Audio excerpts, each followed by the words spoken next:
You've heard of slow burn horror films, but have you heard of a slow burn horror game? Because that's what this is. A slow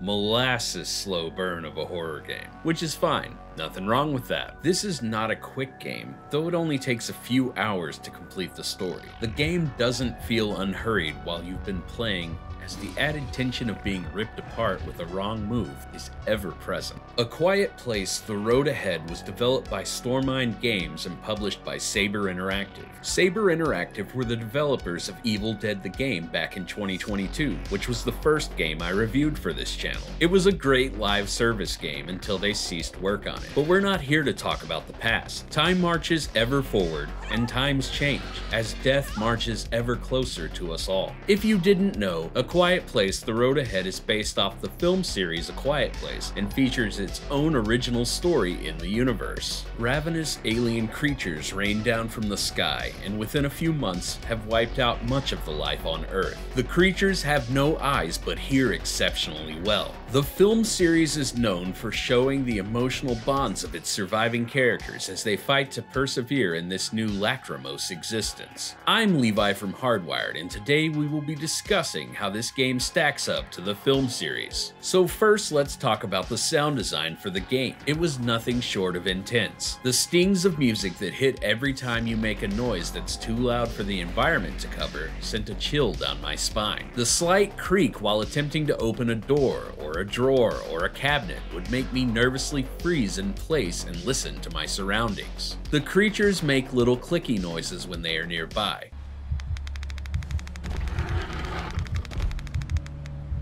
If stress had a sound, that's the sound. If you alerted any of the monsters, this intense music would kick in to basically let you know that you were about to die. There's also a feature where you can have your microphone on in the game. Basically, any noise you make in your microphone can alert the creatures. My house is loud, so I tried this feature and died almost immediately. I'm sure if you live by yourself and play in a quiet room, this feature would be a lot of fun. The monsters are authentically recreated from the films. It really gives you a chance to check out the creature's full anatomy, as they are almost always moving very fast in the movies. The art style of the game is wonderful. The environments are immaculately detailed. The densely packed foliage created a claustrophobic atmosphere that felt primed for predatory attacks. The lighting plays into the story of the game, with many of the tensest scenes happening in oppressively dark areas, making your flashlight a literal life-saving tool. Unfortunately, the alien monsters aren't the only things that are ravenous, as you must feed your flashlight batteries repeatedly as the game progresses. Like most survival horror games, this form of resource management-based suspense gets a bit tedious. As I said, the world of the game is magnificent to behold. I just have one issue with the design of the world. Why?